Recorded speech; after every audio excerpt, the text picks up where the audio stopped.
America is collapsing before our very eyes. Restaurants are closing their doors for good in my city at a record pace. They're blaming it on a slow season, but I think it's something else. You can't tell me the amount of abandoned strip malls that I drive by on a daily basis is normal. I know you've seen it too. All these places just get replaced with the capybara cafe de jour or a flower store to placate the masses, if you know what I mean. There used to be 24-hour diners, family-owned restaurants, even bookstores, I don't know, third spaces. Now, nothing. Luxury apartments that sit vacant forever. Grocery stores that have been closed for 10 years. So much wasted space in empty parking lots until some TikTok trend comes, opens for 6 months, and then that closes too. I know I'm not alone in this, but yet every single time I bring it up, I get all the bots in my comments telling me the economy's never been better. But I ask for who? Like 100 people at the top? So the billionaires are doing great. I don't care. People like you and me, we're struggling out here. All my friends live in vans. And if we are lucky enough to have apartments or houses, we're living behind locked doors and closed blinds because there's no community here anymore. Restaurants are just the beginning. They're the canary in the coal mine. Once they're gone, so are all of our meeting places, our birthday parties, our community, and third spaces. They're not just a place to buy food. They're a pulse of the neighborhood. And also, as a live singer, something hugely important to my job. I used to sing 5 nights a week. Now I'm lucky if I can find a Sunday night gig. So I'm just here to say, if this is what a booming economy sounds like, it must be the sound of doors slamming shut. And I don't know about you, but I'm making my exit plan. We're moving to Portugal soon, where they still have cafes and restaurants that people actually go to. If you find that interesting, stick around. Because I can tell you this is not normal. And don't let internet comments gaslight you into thinking it is. The United States has lost over 800,000 jobs this year so far under the Trump administration, and that is the most jobs lost from January to July since 2020. And remember who was president back then? Donald Trump. Donald Trump is so mad about the jobs report that he's now claiming that it was rigged. Everything that he doesn't like is rigged. And by the way, the job report was not rigged. We thought we'd gain over 100,000 jobs this July. We didn't. It was closer to 70,000. The economy is slowing. People are losing work. Manufacturing jobs are laying off people because of tariffs, and things could get worse. Tariffs are about to increase for so many different countries. The list goes on and on. And by the way, Donald Trump is threatening tariffs with countries just in the middle of the night, it seems. This is absolutely insanity. I know there's one job I'd like to see lost, though. I'd like to see Donald Trump removed from office. He is a liability to the well-being of our nation. He is an economy killer. This dude destroyed our economy in 2020, and he's doing it again. I think there's a lot more people that's not paying their bills than media wants you to know. They've been real quiet about this issue. And I'm not talking about utilities like necessities. I'm talking about, I really don't think there's a lot of people. I think there's a lot of people that's not paying like medical bills, their mortgages, credit card bills, and any other bills, you've accumulated other than like water, electricity, and gas. Because I don't think the American government wants people to get the idea that if they stop paying their bills, nothing's going to happen. But I think that's what's happening. I know that there are a lot of people who stopped being able to afford their mortgage, and they're still in their houses, and it's been 2-3 years. Because whether they admit it or not, we've been in a recession for years. And I think once the rest of us realize that, wait, I stopped paying my credit card bill and really nothing's happening other than it's messing up this phantom credit score, and everybody's credit is jacked up. So now what?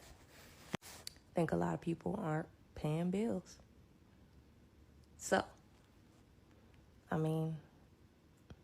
I stopped paying some bills. I'm like, I ain't paying this mess. Shoot. Put it on my credit report. I get it off. Y'all are about to find out that food stamps don't buy candy anymore. Not soda, not ice cream, not a little sweet treat to get you through the hard week. None of that anymore. Y'all was so hyped talking about that big, beautiful bill and finally having some responsibility. Talking about they gonna crack down on waste. But now when you go to the grocery store to get that Snickers bar with that EBT card, denied. The 2-liter, denied. That pint of Ben & Jerry's after a hard day, gone. The joy, gone. But hey, at least billionaires are still getting tax breaks, right? It's interesting when they want to cut costs and get things in line, they always go to the poor people first. God forbid somebody poor wants a soda to go with their ramen. You wanted fiscal responsibility, but you ended up with a government that decided they don't even want you to have a piece of candy. And it's not going to stop there. It never does. Soon it'll be no meat. Then they're going to decide that poor people probably can't have seasoning either. So to all the MAGA people who cheered for this bill, when you're standing in line and that ice cream don't go through, just remember, it wasn't the woke mob that did that. It was your own people. You asked for this. Now, eat your sadness plain, room temp, no sugar. Almost everything that could go wrong for Arkansas farmers did go wrong this year. And it's so bad that many are facing bankruptcy or even the closure of farms that have been passed down for generations. A dismal global market and plunging commodity prices mean there's little to no hope of breaking even for many farmers, even as sky-high input costs rise because of inflation and now tariffs. Hey everyone, welcome back to the channel. And today we are diving into how Trump's big America First tariff plan is actually draining Americans' wallets. From grocery aisles to family farms, the fallout is real and is hitting harder than ever. Let's break it down. Today, I am announcing a detailed plan to save the American auto industry and bring millions and millions of jobs back to our shores and very quickly.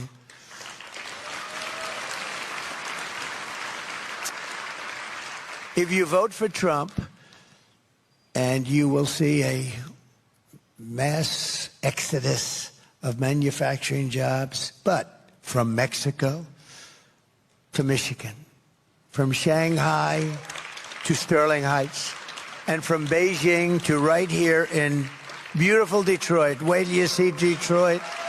Trump's speech was simple. Slap tariffs on foreign goods, make imports more expensive, and boom, American factories will rise from the ashes. Sounds patriotic, right? The problem, that's not how global trade works. Not anymore. The US hasn't been the factory of the world for decades. Most companies rely on imports to even make their products. So when tariffs go up, it's not China or Mexico writing a bigger check. It's US companies, eventually American consumers. $700. $700.05. That is what I just spent at Walmart to buy groceries for my home, to buy our essentials. Like, I didn't buy anything wild and crazy and extra. The only thing that I would say that I bought that was extra was I bought a couple of those cheap t-shirts that are like the $5 t-shirts in the kids section because my daughter loves them. Or two of my daughters love them. And then I bought a pair of $7 black shorts for my daughter because she needed some. So that wasn't even extra because she needed some. And I bought me a pair of shorts. $700. I can't afford this. Like, I'm a teacher, and my husband also works for my school district, and the cost of living has gone up so freaking much, but we're not raising teacher salaries. We're not raising them. We're not making them match what is happening right now and how much everything has just skyrocketed. Like, it's getting to the point to where we have to choose, are we paying this bill or are we feeding my kids? And I will choose to feed my kids every freaking time. I don't care. I just can't. I don't care anymore. But now it's going to get to the point to where it's like, okay, we don't have a vehicle. I guess we're walking everywhere. And I get so mad when I get people on here that is like, well, get another job. I do. I have another job. I have two other jobs. I am a photographer, which is really not getting any business because nobody can freaking afford it. It doesn't matter if I change my prices or not. And I also do Spark delivery on the side as much as I possibly can, which makes me then gone from my family all day long and not making enough to still make ends meet. My husband is doing other side jobs. Like, we can't afford this anymore. President Trump promised to cut America's electricity and energy prices in half. New data, however, shows prices are actually rising more than twice as fast as inflation. And analysts say there are a few things really driving up the costs here. One of the biggest, though, is AI. Erica, well, you're not imagining it. It is getting increasingly expensive just to keep the lights on. If you're living in the state of Maine, you're looking at a 26% increase in residential electricity prices. In my home state of New Jersey, 25%. Double-digit percentage increases in Wyoming, Utah, Illinois, and a number of other states. I spoke to a woman in Arizona who told me that her electric bills have basically doubled over the past year. She said it's really stressing her out because she just cannot afford it. So the big one is artificial intelligence and the data centers that power the AI boom. They're consuming enormous amounts of energy. And that means that demand, which for the longest time was basically static, is suddenly increasing rapidly. So you're telling me that we have to subsidize all of these data centers' electricity bill by raising the price of our own electricity utility bills so that we can fund these data centers so that big tech companies can not only make more profits, but train their AI so that they can replace entry-level jobs. We're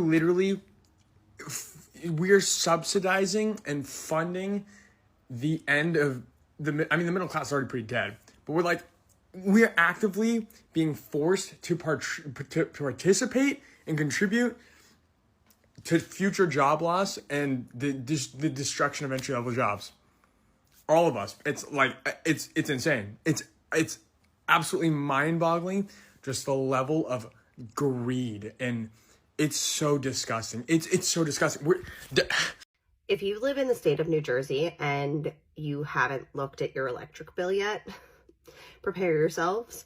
That increase, that 20% PSE&G increase just went into effect, and I kind of was batting an eye at it. I wasn't really paying too close of an attention. We are on what's called an equal payment plan, where each year at the end of your calendar year, so ours is in June, they recalculate how much electric you used per month and they average it out and they give you a steady monthly payment.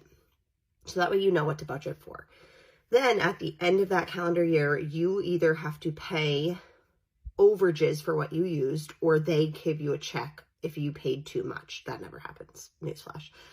In the past, we've been in this house for 5 years. Our house is 1,200 square feet. It is a small house. In the past, I've always had to pay I would say around $400 extra per year. And my monthly payment has stayed around the low 200s. So let's say last year, my monthly payment for all of 2024 until June 2025 was $226. I just got my bill and it's the year end bill. They're charging me an extra $1,300 for the year. And my monthly payment is going up $160. $226 to $380. How can anyone afford to live in this state anymore? It's just beyond frustrating. Nothing has changed in our life. We don't have anything extra. Our house is not larger. We haven't made any accommodations to our house from an electrical standpoint. To go from $226 to $380 a month. That's insane. I don't know who's out here living the American dream, but I can tell you one person who isn't, and that's me. I have 4 kids and I'm working 3 jobs and I'm still struggling. I have my full-time job. I'm a 911 dispatcher. My other 2 jobs, a waitress. The American dream should not be this hard. I should not have to be working my life away, being away from my kids. Sometimes I have to pick. Am I going to pay my electric bill or am I going to buy groceries? Because my kids need to eat. This is not the American dream. I'm so tired of struggling. So many people are going to working multiple jobs just to pay for a house to sleep in, just to put their head down at night. This is not the American dream, not my American dream. So on today's episode of How Fucked Am I, me and my husband are both unemployed. I am by choice. I'm a stay-at-home mom to twins who are under the age of 5.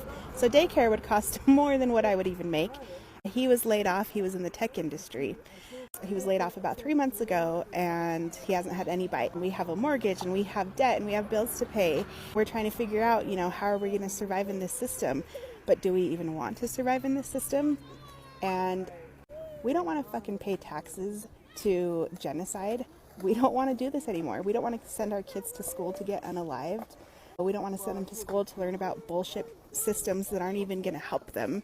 The American dream is dead.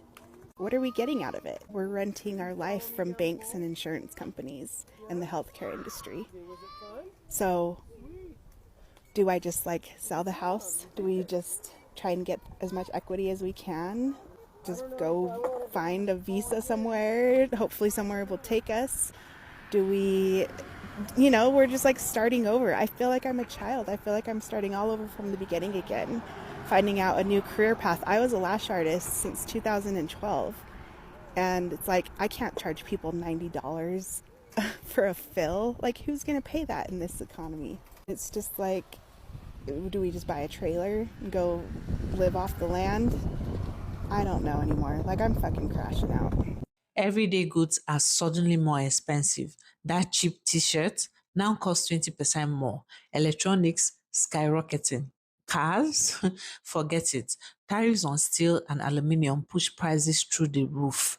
Even farmers, the very people who cheered for Trump, they are struggling. Why? Because China hit back with retaliatory tariffs, cutting off their biggest export markets, crops rotting in fields, bankruptcies spiking. It's brutal. So who actually wins here? Not the workers, not the farmers, not the everyday shopper. Big corporations often just pass tariffs costs on customers while lobbying for loopholes. Meanwhile, American families are the ones footing the bill at checkout. The old relationship we had with the United States, based on deepening integration of our economies and tight security and military cooperations, is over. Não é gringo que vai dar ordem a esse presidente da República. Não é. Porque ele não se dignou sequer a mandar uma carta como a gente manda para o presidente da República. E nos intimando. A carta não fala em negociação. China slaps Trump's tariffs with Brazilian coffee. Trump's soaring tariffs are backfiring.